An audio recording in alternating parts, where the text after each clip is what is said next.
Cigar shop, you want to pick out a cigar, and you want to pick out a cigar like a pro, and you're not the biggest fan of robust, super strong, knock you out, now I've got to sit down for a while and drink something sweet. Well, how do you know which cigar to pick? Doesn't lighter always equal more mild?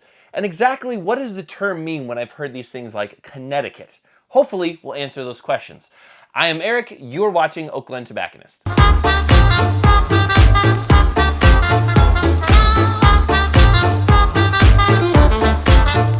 If you're interested in the Highclere Castle Connecticut or many other Connecticut cigars that we are talking about today, please check us out. You know where to find us. Please do not forget to like, to comment, subscribe, hit the bell so that you're alerted every time we produce new content. I want to talk to you today about Connecticut cigars. What does that term mean, Connecticut? Does that actually mean it's from Connecticut? Most of the time, yes, in some way or another. Right here, I have the Highclere Castle Connecticut, produced by Foundation Cigars, one of my favorite Connecticut cigars.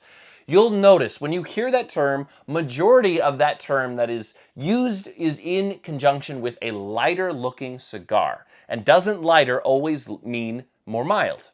I made a video recently about what makes a cigar strong, and just because it's darker doesn't mean it's strong. And those cases, while it's the most common, does not mean it's always the case. In fact, it could be a whole host of different flavors, strength profiles when it comes to lighter cigars, darker cigars. But I want to get into the Connecticut wrap cigar. Connecticut means that this wrapper leaf on the outside is probably a Connecticut seed, or sometimes maybe even from Connecticut River Valley, like that's where the tobacco is grown. The most common type of Connecticut seed grown tobacco is found in Ecuador. And that's because when you have that Connecticut seed and you want that lighter shade, you want to grow it under cheesecloth or like fabric, some sort of shade, the actual name, that will filter the strength of the sun while that crop is growing. In Ecuador, you have this natural cloud coverage that is a natural barrier and filters the sun that way. It can be more affordable that way, and the soil also lends itself to the Connecticut wrapper.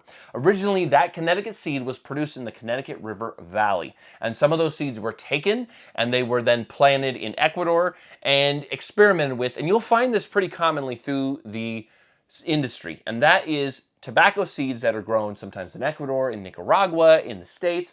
Trying and experimenting with new types of varietals are all what really the industry is about when trying to find new things. Connecticut, there's Connecticut broadleaf, which is a very different seed varietal that's typically darker, fuller, and very different appearance, but Connecticut shade will be that lighter side. Most of Connecticut shade cigars are mild. Why is that? Is that just because the tobacco is mild?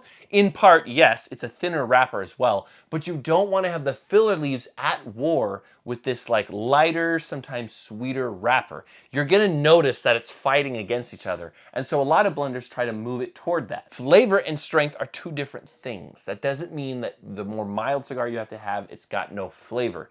Far back when Connecticut's were made, it was blended for that very mild experience, smooth across the palate, crisp. It's not going to be at all aggressive.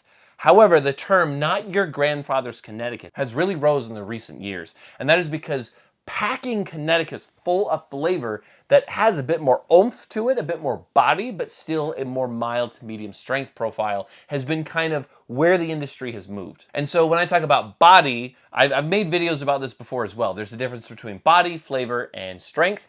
And so there's a lot of Connecticut's being produced now that have awesome flavor, that is full in flavor, medium to full in body, and then mild to medium in strength. A lot of people like to pair Connecticut's with coffee, or if you're kind of just getting into the industry, or you just prefer that more mild, smooth approach, Connecticut's can be a great example of that.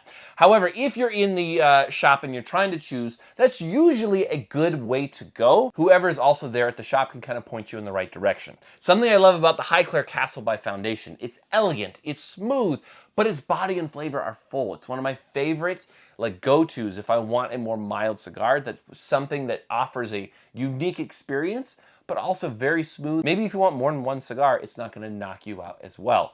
But filtering the sun through that shade really kind of just tames down the tobacco. It produces a thinner wrapper, and sometimes you can find sweeter notes within it. Sometimes, depending on how it's blended, bitter notes. Depending on what the blender wants to do, that can kind of guide the direction of the cigar itself.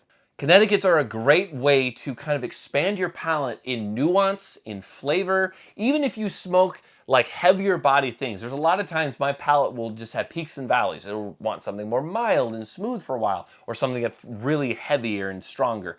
And so it really depends on what your palate is wanting and what flavor you're in search for. Not every Connecticut is mild, but majority out of there, they're blending toward that wrapper leaf, and they don't want to be at war with the wrapper leaf and what its qualities are. And that wrapper leaf is sort of the helm that guides the ship in where that flavor is going. So make certain you pay attention to, if you want something more smooth and mild, most of the time you're gonna find it in a Connecticut shade, and it might offer a flavor profile you haven't experienced yet because of that particular filtering of the sun that tames down some of that like strength and punch, and your head probably won't be swimming. Drop down in the comments what are some of your favorite Connecticut cigars. I have a host of them that are my favorites, but I'm also interested in what you think. As usual, thank you for watching, and I will see you next time on Oakland Tobacconist.